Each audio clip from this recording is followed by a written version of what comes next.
திருக்குறள் அதிகாரம் 62 ஆழ்வினையுடைமை.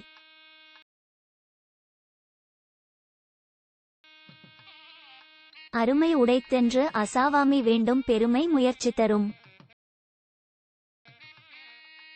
வினைக்கண் வினை கெடல் ஓம்பல் வினைக்குறை தீர்ந்தாரின் தீர்ந்தன்று உலகு. தாளாண்மை என்னும் தகைமைக்கண் தங்கிற்றே வேளாண்மை என்னும் செருக்கு. தாளாண்மை இல்லாதான் வேளாண்மை பேடிகை வாளாண்மை போல கெடும்.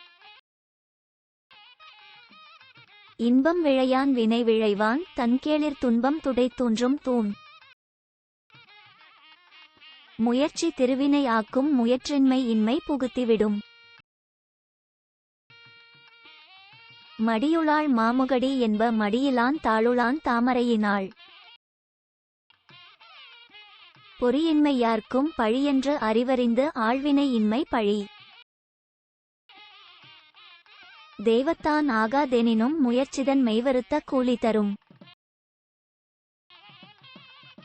ஊழையும் உப்பக்கம் காண்பர் உலைவின்றி தாழாது உஞற்றுபவர்.